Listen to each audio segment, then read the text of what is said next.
So Glenn, you're going to be my chat monitor. Is that correct? That is correct. I will keep track of all the questions. And then do you want me to just save them to the end, or do you want me to round them off as they come in? So if it's relevant to what we're talking about at the moment, then go ahead and interrupt me and say, here's a question. If it's not, then let's hold off and see if I have it later, if I talk about it before we get to the end. So the way I'm going to run this, I've got 6 or 8 slides here that we'll just go through with the information I have about this. Everything I have is readily available. I have no secret backdoor information. It's all just what BSA put out when they introduced the merit badge. So it's all stuff that you can find online and have access to. I will present what I have, and then we will just open it for discussion, including whatever's left to talk about in the chat. So any questions to start off? All right, let's do this. Citizenship, but first of all, a little bit about who I am. My name is Jo Istook. I am the Scoutmaster of Troop 5339. I'm the mother of 3 Eagle Scouts and 1 Tenderfoot Scout. He likes to be included. I have been an advocate of diversity, equity, and inclusion since before those were the words for it. My brother was born with 1 arm. He is an amazing kid who can do absolutely anything, including play the cello with 1 arm. It's quite entertaining. But he had a scout leader that decided he wasn't Eagle Scout material and decided that he wasn't going to award him with a swimming merit badge because you can't possibly swim with 1 arm and things like that. And so I grew up in a culture of fighting for people's rights, and not fighting, advocating for people's rights. So, and I have dealt with that with some of my own children, some of my scouts. We have worked through issues. And so when this merit badge came out, I immediately looked into it. What is it about? How is it handling it? Is this something I can use as a tool? And the answer was 100% yes. This, I'm thrilled with the way BSA has put this together and the way they've organized the merit badge. So let's talk about what it is. It's the BSA's new merit badge, Citizenship in Society. It teaches the principles of diversity, equity, and inclusion, including defining what those mean and why they matter. It teaches what ethical leadership means and how to make ethical decisions as a leader, and how to be inclusive and create an environment of belonging for all Scouts. It aligns everything it does with the Scout oath and law, and being kind, courteous, help other people at all times. Those principles are the underlying principles of everything in the merit badge. What it is not advocating for a specific point of view. It is not the LGBTQ merit badge. It is not the racial equity merit badge. It is not on any particular bandwagon or thing. These quotes on here are from the information that BSA put out. I'm not going to read them to you because you all can read. But the idea is that the Scouts will engage with this merit badge based on their own personal experiences and viewpoints, right? So it's all about learning how to communicate and understand and be friends with people who think differently, behave differently, act differently, understand things differently than you do. And it doesn't matter what topics those are about, or why they're different, or it's just how do you still help people, love people, care for people, no matter what. One thing that it isn't is a set of knowledge. Like a lot of merit badges have a core set of knowledge that the Scouts are supposed to learn and then regurgitate back. There is no core set of knowledge for this, other than some vocabulary terms, just to make sure we are all on the same page when we're having these conversations, using the same, understanding words the same way. So there is no merit badge pamphlet. There is no right and wrong answers. The counselors are not to teach their own ideas on how certain things should be done.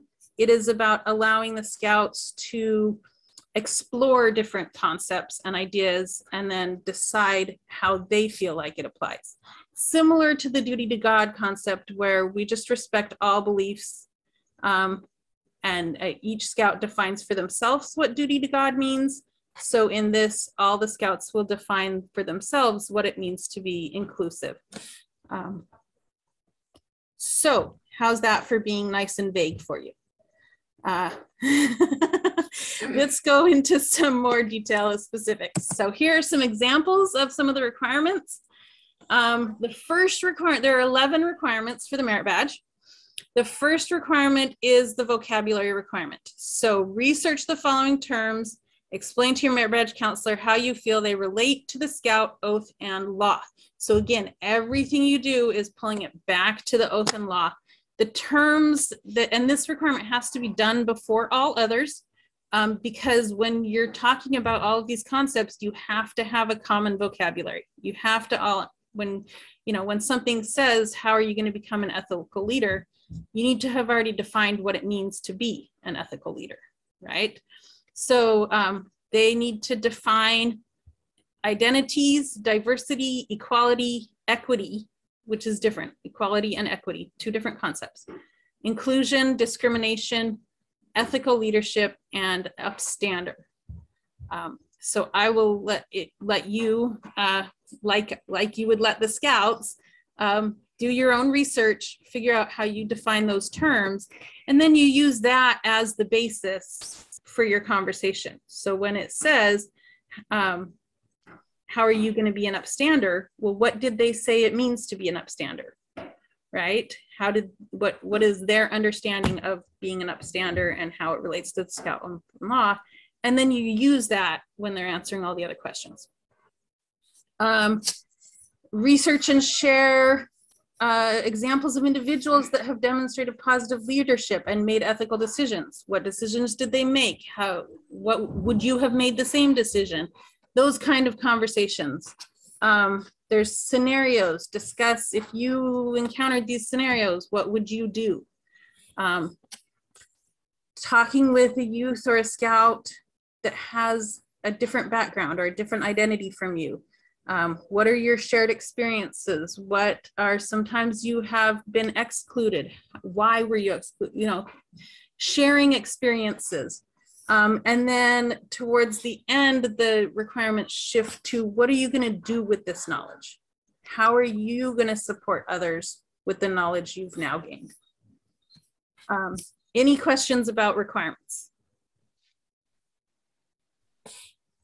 Nope. All right. This is going to be an Eagle required merit badge. It is available to earn now. Starting July 1st of 2022, it will be Eagle required. That means that my good friend Simon, who just finished his Eagle project, needs to get his paperwork in before July 1st, or he will have to earn another merit badge before he can earn his Eagle. If he gets it in now, he's good to go. If he procrastinates, he will need another merit badge. Right now, it counts as an Eagle required merit badge for Star and Life. So if you have a Star Scout trying to earn Life and they earn this merit badge, it will count as an Eagle required towards the Life rank. There are still 21 merit badges required for Eagle. There are now 14 required and 7 elective instead of 13 and 8. Any questions about that? All right. So they did run this in some focus groups and test it and see how scouts responded to it. And these are the recommendations that they have made for best practices on presenting this merit badge. This will not be offered at scout camps. It's not intended to be done in merit badge universities or large classes or groups. They recommend that it be earned either individually or in small groups of 3 to 5 scouts within 2 years of age, and ideally within the same unit, or they just know each other really well, good friends. And the reason for that is because these are sensitive topics that they will be discussing. They will be talking about times when they have felt excluded. They will be talking about experiences they've had where they've seen negative things happen, and how they responded to it. And they need to be around people they know and trust. They need to have a safe place to have those conversations and be honest about their thoughts and feelings. And so that's what they have decided is the best situation scenario for them to do that in. Also, these are pretty complex topics we're talking about. It requires quite a bit of maturity to really digest them. So while the merit badge is available to any registered scout starting at age 10 and a half, if they've got their AOL, it is up to the scoutmaster, parents, and counselors to determine whether or not a scout is actually ready to earn the merit badge. So it can be recommended that they postpone it if they're not ready to handle these topics. It's recommended that it's done in a series of meetings. Again, they're deep topics, and you don't want to spend 8 hours on this. They need breaks.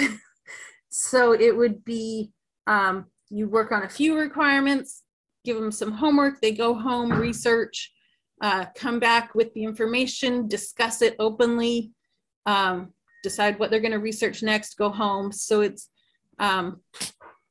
done over a series of meetings. The first meeting, they recommend that you include the parents in the meeting, or just meet with the parents without the scouts, especially as it's new and people haven't experienced it yet. Making sure the parents are familiar with it, making sure that if the parents have any questions or concerns or specific topics that they want handled delicately or in a specific way, that the merit badge counselor is aware of that, and what the timeline and other organizational issues should be. Do not rush the meetings or discussions. They need to be able to have time to think and digest and revise their ideas and thoughts as these discussions are happening. So you don't ever want to rush that process. Let them have the time and space they need to really think through these ideas and compare their experiences. There are no time-based requirements, no tracking anything, but they estimate about 1 month if you're meeting maybe once a week to finish the merit badge. In order to become a merit badge counselor, you need to complete the BSA's DEI volunteer training. That's diversity, equity, and inclusion. The volunteer training, so that's just in my.scouting in the training, you can get that. There is a 42 slide merit badge counselor guide that has everything you need to know about this merit badge. It has instructions for the scout, instructions for the merit badge counselor. It has all of the requirements, including suggestions on how to present certain topics. It has frequently asked questions. It has resources like videos and information that you can offer as for the scouts when they're doing their research. They recommend that you offer any information to the parents to give to the youth and not straight to the youth, which I think is an interesting, not new way of doing things. That is not how BSA has typically worked. But for these topics, they do want everything to go through the parents, just so that family values are being kept intact. Most important thing about being a merit badge counselor for this merit badge is that you must check your biases at the door. You need to let the scouts discuss the topics based on their own thoughts, ideas, views, and not correct them and not tell them what to think or feel on any subject. And you must be prepared to listen and guide sensitive discussions, and you must be available to openly communicate with both scouts and parents. And that is all I have on the subject. So what questions do we have? No questions in chat. All right. But I'll open up with a question if you want. All right. So, Jo, have you had an opportunity to counsel this merit badge yet? And if so, how did it go? I have not. Oh. I have a group of 6 scouts in my troop that are interested in earning it, and we are on Sunday holding the parent meeting where we will decide how to get started and whether we do it all. And 6 is a lot to do in one group. I'd rather do it in 2 smaller groups. We'll see how it goes. We'll talk to the parents, talk to the scouts, decide what they want. Yes, I can share my presentation.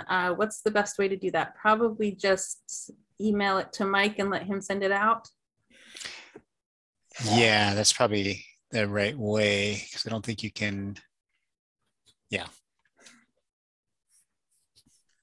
Yeah, I'd really like a copy of that because I'm going to have to be doing some training down here. Okay. Yeah, I can. I will get it to Mike and I will have him send it out. And I will make sure, Paula, he knows that you're on that list of people to get it. I don't know if he has my email, but he has Janelle and Carl Jurgens, and I can get it through them. Right. She's working with me. Okay, perfect. Yeah, we will get that out to you. Terminology access, Reggie, what's your question?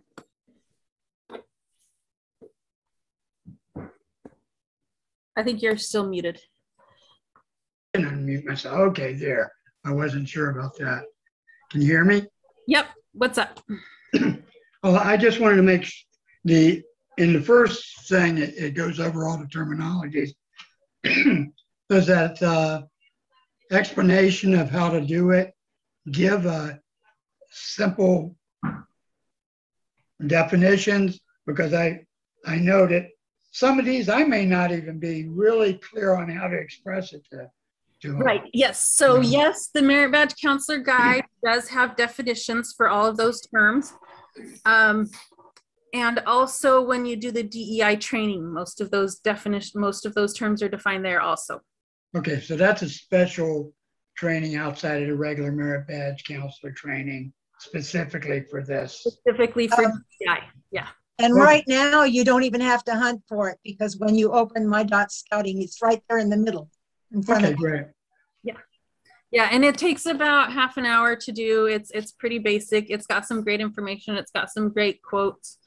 And it does have definitions for the terms, and the Merit Badge Counselor Guide also includes definitions for those terms. Yeah, because my biggest concern with this is like trying not to throw your own opinion in on things and still allowing them to come out with, how they feel and know what they're talking about, Right. I'm a little concerned with, some parents that are extreme in one direction or the other. And I want to make sure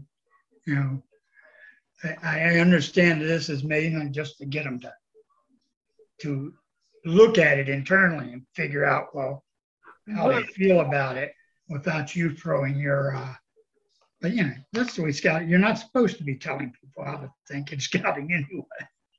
Exactly.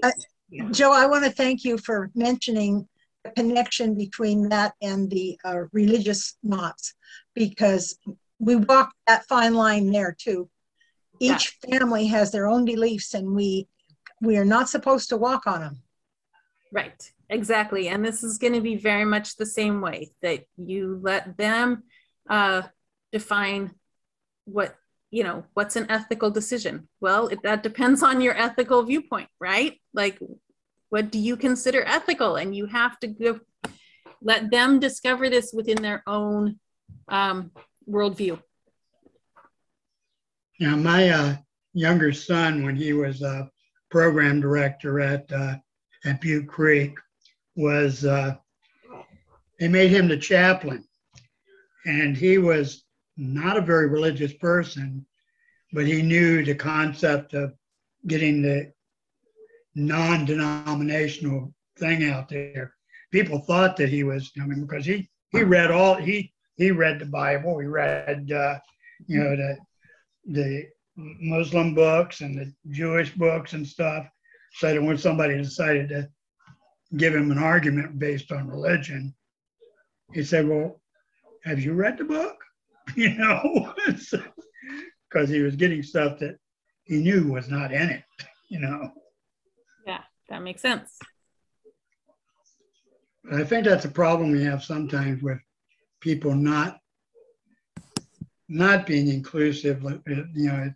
It's like, especially, I mean, I was a chapter advisor for about 8 years, and I ran camporees, and at first in Sunset Trail, we had as many as 1,000 people at it.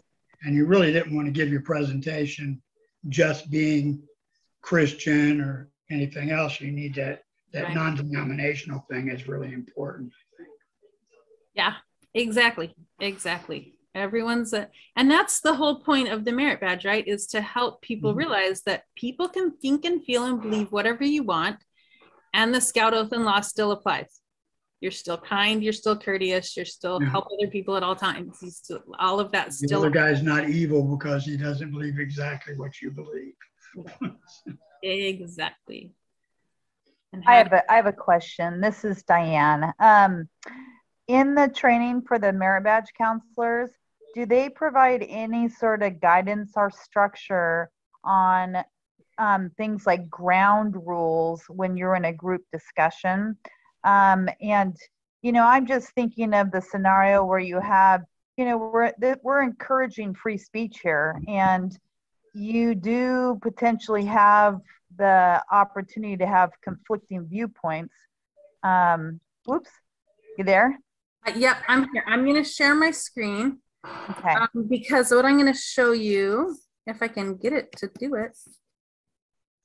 Yeah, the thing that concerns me a little bit as a counselor or trying to get maybe considering being a counselor is that fine balance. And, we have that in education. I work at Portland Community College, and you have to recognize free speech. But boy, when it's not the opinion of someone else, that's where you have to be very, very careful, Right. Okay, so this is the merit badge counselor guide that I'm showing you here. And if I can get it to do what I want it to, I will show you what they have, because they really do. So that's not it right here. Okay, so yes, establish ground rules on safety, privacy, and respect. So for these groups discussions that you're doing, yes, ground rules. It has to be a safe environment. You value everyone's thoughts and opinions. We treat people with respect, everyone on time, keep things confidential, all of these things. And then down here, share the ground rules.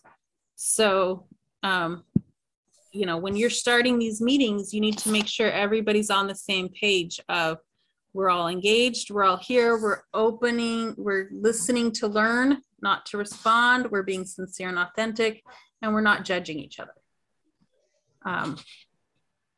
So yes, they do. In the guide, it does explain that this is the kind of conversation we need to be having, and these are the expectations and ground rules in order to make that work.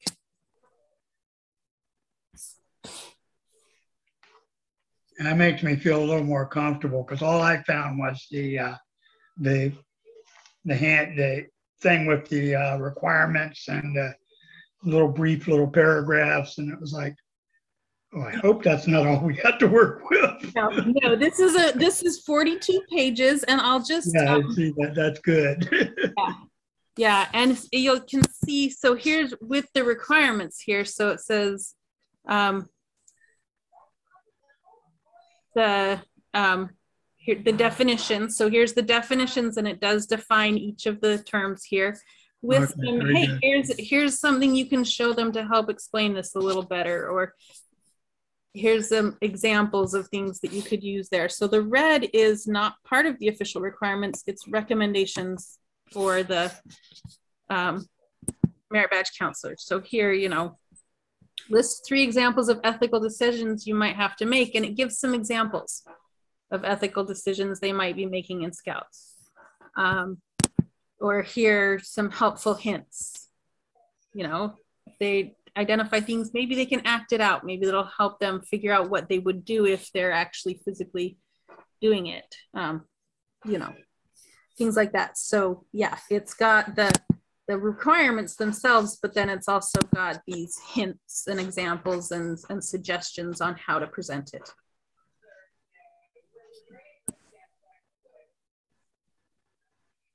And then it's got this great appendix, which is half the document practically.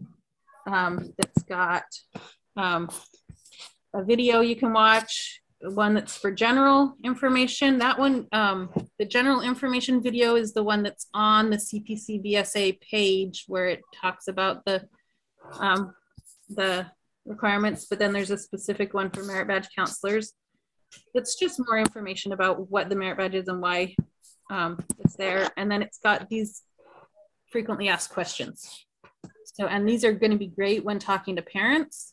Why is this merit badge here? Well, let's see what BSA says why they did it, you know? So yeah, there's pages and pages of these questions that you can look at. So I strongly recommend using this source, and let me put the link to it in the chat.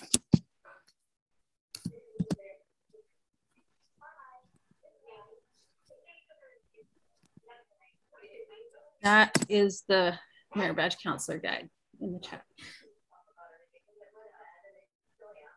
All right.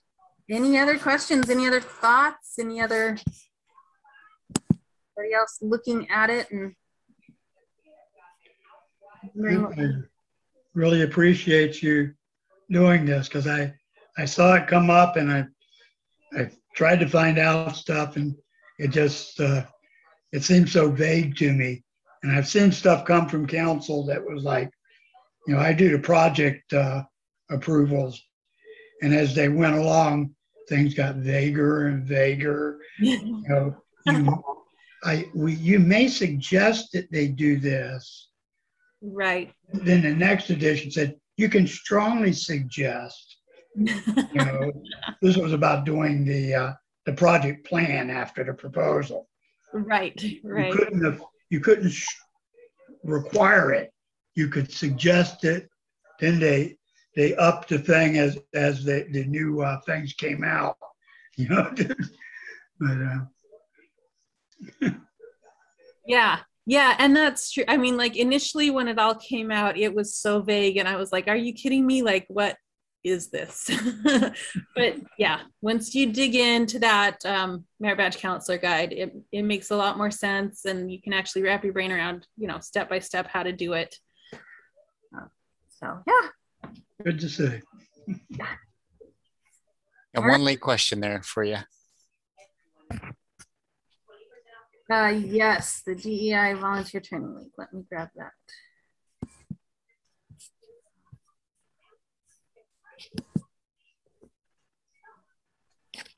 The best place to find it.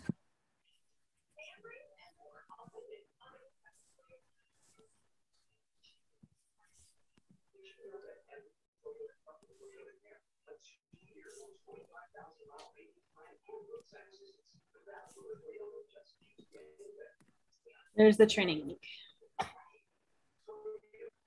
All right, well, thank you. I'm glad that was helpful for people. Thanks, Jo. Good job. Thank you. Okay. Enjoyed it. I don't think we don't need to do anything to close off, right? We're just Leave room. Hi all. Just leave room. All right, and I will get a copy of my PowerPoint to Mike to distribute. Perfect. Thank you.